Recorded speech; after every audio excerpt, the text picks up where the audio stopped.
Bismillahirrahmanirrahim. Assalamualaikum warahmatullahi wabarakatuh.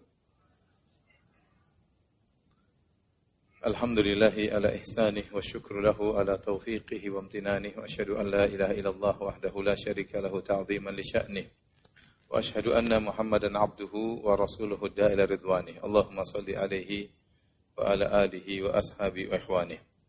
Hadirin hadirat yang dirahmati oleh Allah Subhanahu wa taala. Pada kesempatan kali ini kita akan bahas salah satu akhlak yang sangat buruk, yaitu akhlak pelit, ya, kikir, bahasa Jawa medit, ya. Yang penyakit ini adalah ciri utama orang-orang kafir, ya. Allah sebutkan dalam Al-Quran, ya, bagaimana orang-orang kafir mereka pelit, seperti firman Allah Subhanahu Wa Taala, ya, ara'aita alladhi yukadzibu bid-din fadzalika alladhi yad'ul yatim wa la yahuddu ala ta'amil miskin, ya. Allah sebut tentang orang, ya, yang mendustakan agama, yang menghadirkan anak yatim. Di antara ciri mereka, ya, wa la yahuddu ala ta'amil miskin, yang mereka tidak menganjurkan untuk memberi makan kepada fakir miskin, ya. Mereka tidak pernah memberi makan kepada fakir miskin, dan mereka tidak pernah menganjurkan beri makan kepada fakir miskin. Demikian juga tatkala Allah sebutkan penghuni neraka Jahannam, ditanya, "Ma salakakum fi saqar?" Apa yang buat kalian masuk dalam neraka Saqar? Qalu lam nakum minal musallin wa lam nakun nut'imul miskin. Kami masuk dalam neraka Saqar, dahulu kami tidak salat dan kami tidak memberi makan kepada fakir miskin. Ciri-ciri orang kafir. Allah Subhanahu wa taala juga berfirman, ya, innal insana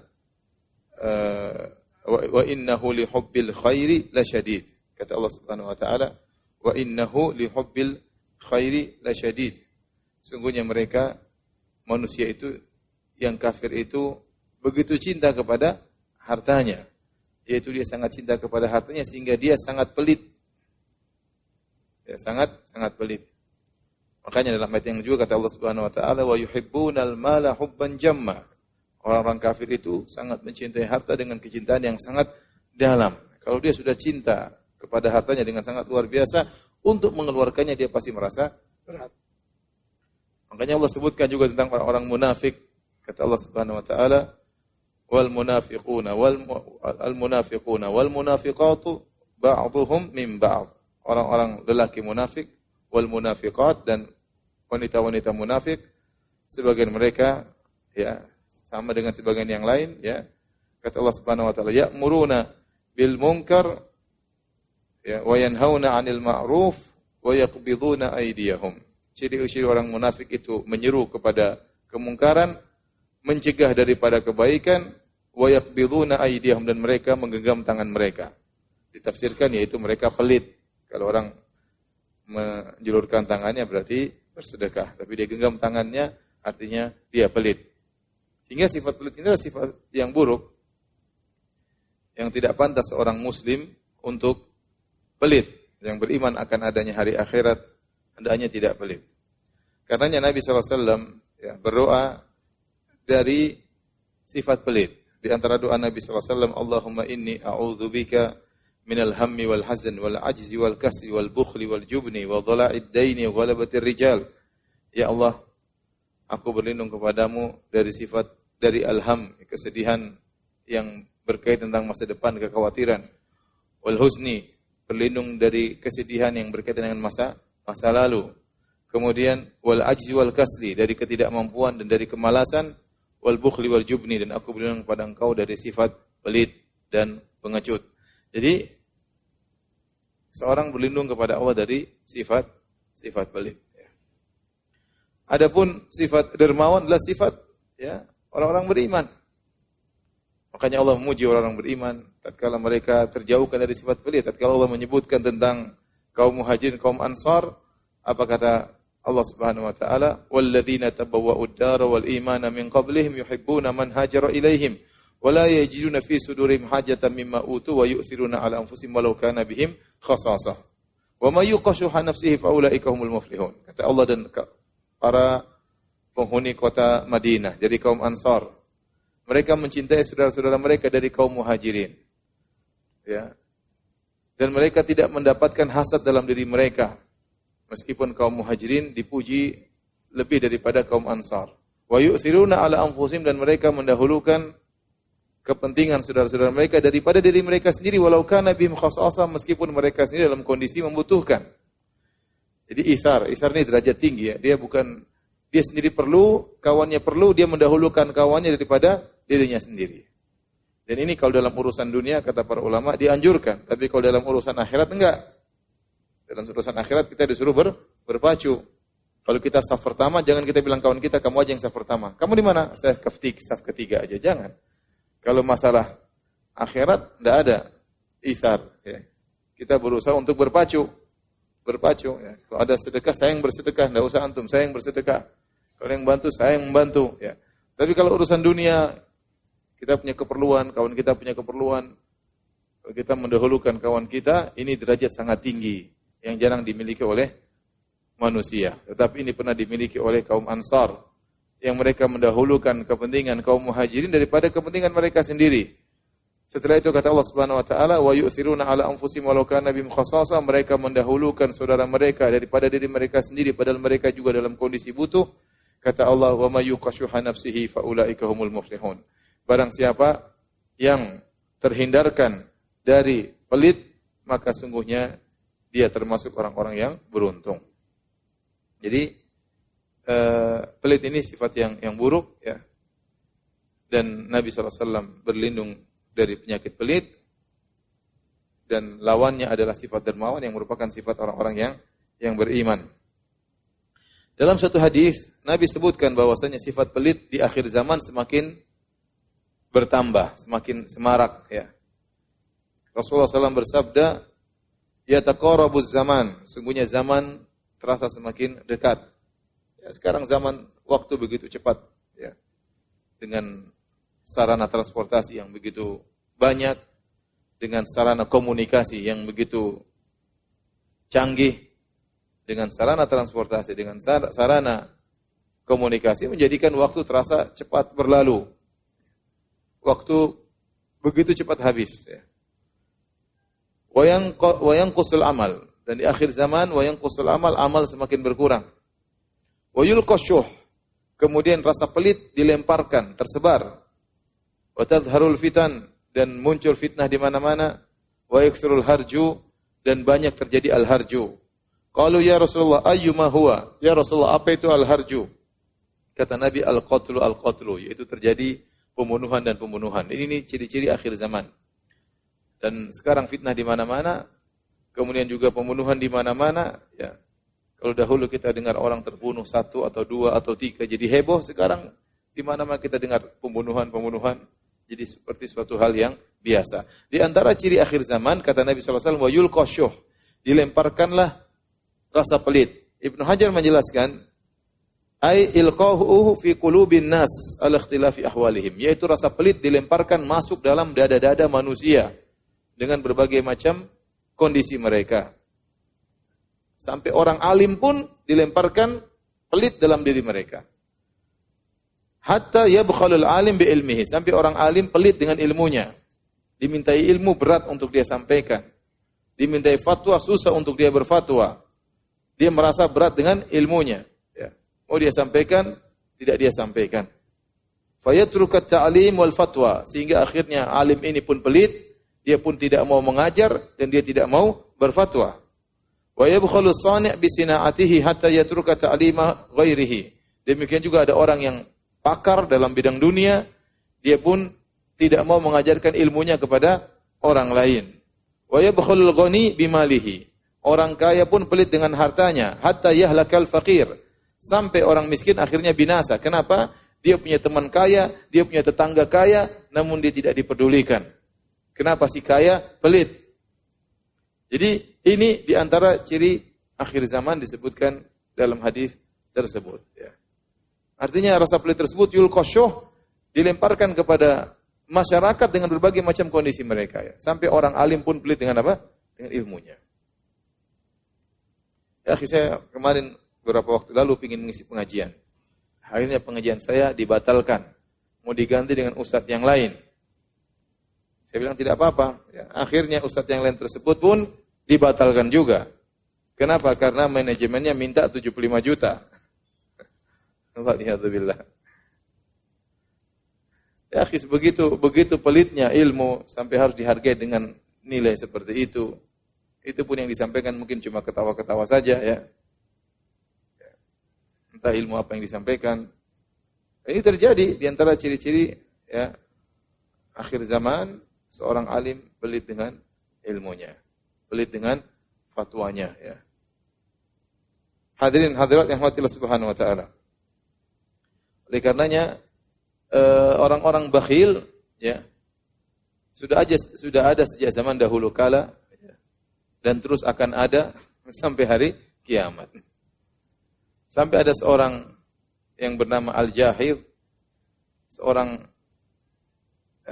pakar adab, pakar bahasa Arab, dia menulis sebuah buku judulnya Al-Bukhala, yang artinya kisah orang-orang pelit. Ya.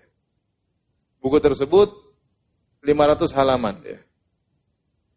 Kisah orang pelit pertama, orang pelit kedua, kisah orang pelit dari kota ini, kisah orang pelit dari kota sana. Ya. Jadi dia kumpulkan cerita tentang orang-orang pelit. Ya. Saya sudah baca buku tersebut sebagiannya. Alhamdulillah nama saya tidak ada di situ ya. Nggak tahu antum mungkin ada di situ namanya. Tapi waktu saya ngisi ini ada yang tanya, Ustadz nggak tulis buku tentang orang-orang pelit. Terlalu tebal kalau kita tulisnya. Jadi dia menuliskan tentang kisah orang-orang pelit dan bagaimana trik-trik mereka untuk melegalkan pelit mereka supaya tidak dicela. Banyak kisah yang disebutkan ya.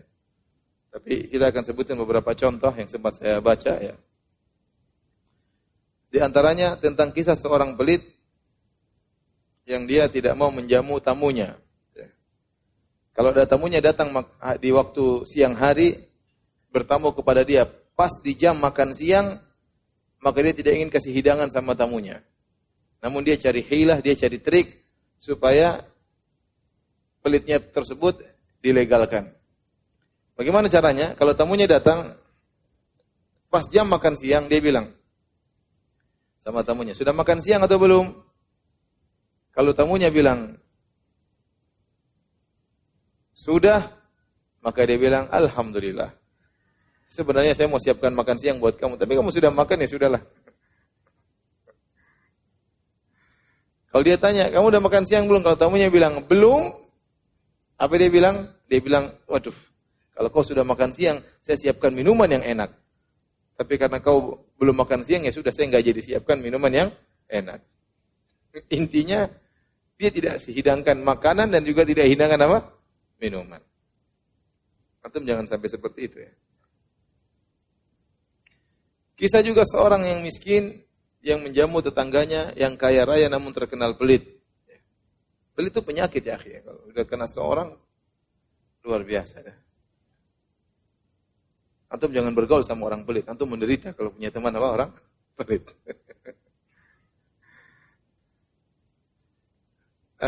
Orang ini undang temannya orang kaya tapi pelit. Maka dia ingin mengajarkan kepada si kaya ini jangan pelit ya. Saya miskin aja tidak pelit ya. Akhirnya dia undang si pelit ke rumahnya dan si miskin menyediakan makanan yang enak. Begitu diundang si kaya, dia begitu senang lihat makanan gratis di hadapan dia. Maka dia pun makan dengan sebanyak-banyaknya. Mumpung gratis, dia makan di luar batas. Sampai akhirnya kekenyangan, sampai akhirnya sakit. Sakit dia. Dipanggillah dokter untuk periksa dia. Kata dokter, tidak ada obatnya. Obatnya cuma kau harus muntahkan sebagian makanan yang kau sudah makan. Ayo muntahkan. Ini saya enggak mau. Sayang, itu makanan murah, gratis. Kemudian harus dimuntahkan. Suruh muntah pun dia tidak mau karena dia saking pelitnya. Jangan sampai yang gratis tersebut terbuangkan. Ya, bismillah. Jadi benar ya. Bahwasanya sifat pelit itu sifat orang kafir. Kita tidak mengatakan semuanya, tapi ini suatu sifat orang kafir. Sampai orang-orang kafir zaman sekarang, tentu di antara mereka ada yang baik, tapi masih banyak di antara mereka yang pelit. Sampai kawan saya tinggal di suatu negara orang-orang barat, di tempatnya orang-orang bule. Dia berkata, Ustadz, di antara cara kita mendakwahi mereka, kita undang makan. Saya bilang, kenapa? Kalau kita orang Islam kan biasa ngajak makan, undang. Kata dia, mereka tuh heran kalau ada orang Islam ngundang makan gratis. Mereka itu Ustadz pelitnya luar biasa Ustadz. Kok bisa? Iya, kalau mereka itu misalnya pacaran nih, laki-laki perempuan.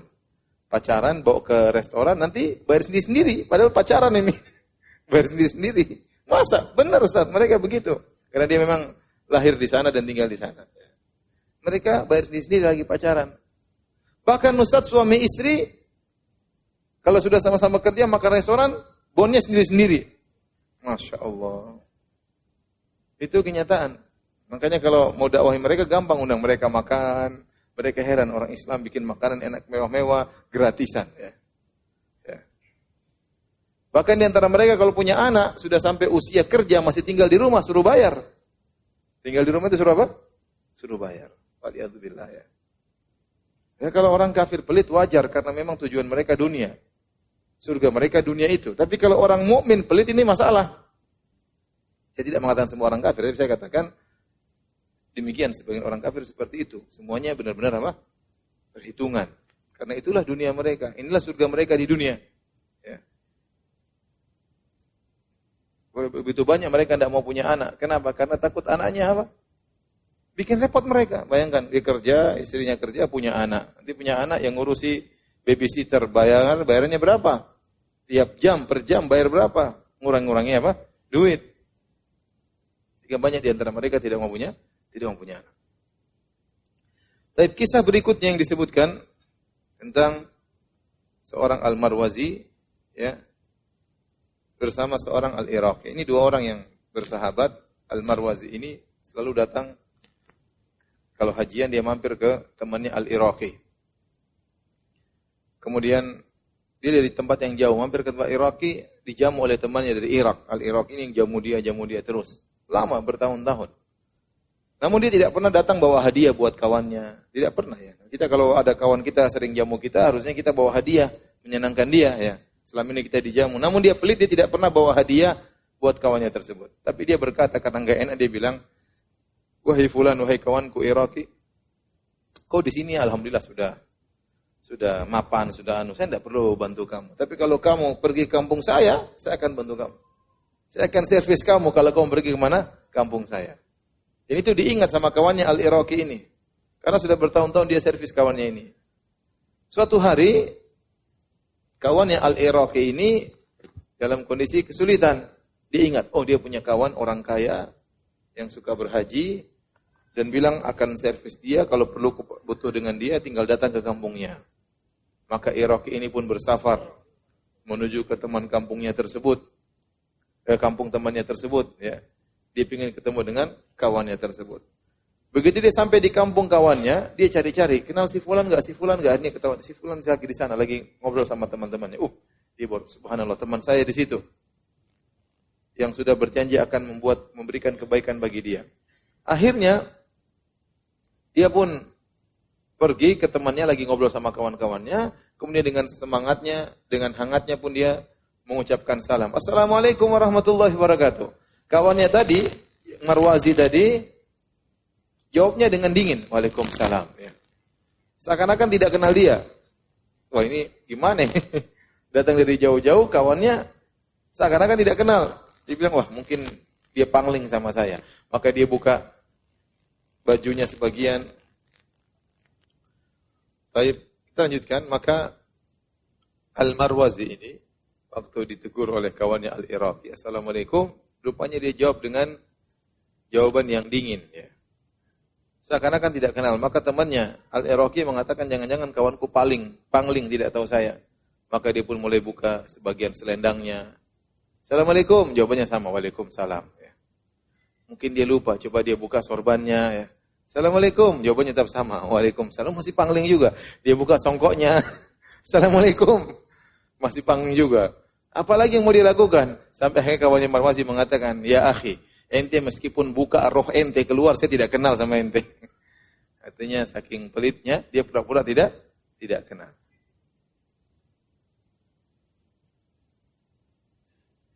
Ada orang, ya, Saking pelitnya, disebutkan juga dalam buku tersebut, kalau saking pelitnya dia diajak makan bareng nggak pernah mau. Karena sunnah kita makan bareng, nggak mau dia. Kenapa? Dia takut bagian dia dimakan lebih banyak oleh orang lain. Nggak mau dia, nggak mau. Nggak mau. Kenapa? Ya, nanti ente makan punya saya. Ya udah ente roti depan ente, roti saya depan saya. Ngapain kita cuma satu piring doang ya? Ah nanti ente makan punya saya. Subhanallah. Kalaupun saya makan apa pelit, tidak pingin ya bagiannya diambil oleh orang lain. Itu sebagian cerita-cerita orang pelit zaman dahulu ya. Adapun orang-orang pelit zaman sekarang ya tentu juga masih banyak ya. Saya kenal seseorang ya, sangat pelit. Istrinya ngomel-ngomel ya, ngeluh. Suami saya terlalu perhitungan ya. Uang 1.000-an, 2.000-an dihitung ya, repot. Kasihan. Menderita kalau punya suami apa? Pelit. Menderita. Sama, punya istri pelit juga menderita kita. Kita punya uang mau beli ini, enggak, jangan mas, enggak usah mas, mau ini, enggak, jangan mas. Apalagi berbakti sama orang tua, dilarang-larang sama istri, menderita kalau punya istri pelit. Membantu adik dilarang sama istri, uang kita kasih sama istri yang pegang, waduh repot. Meminta sesuatu harus kasih majukan proposal, repot. ATM dia yang pegang, pinnya dia yang hafal, repot. Menderita. Kalau istri soleha, tidak pelit, alhamdulillah.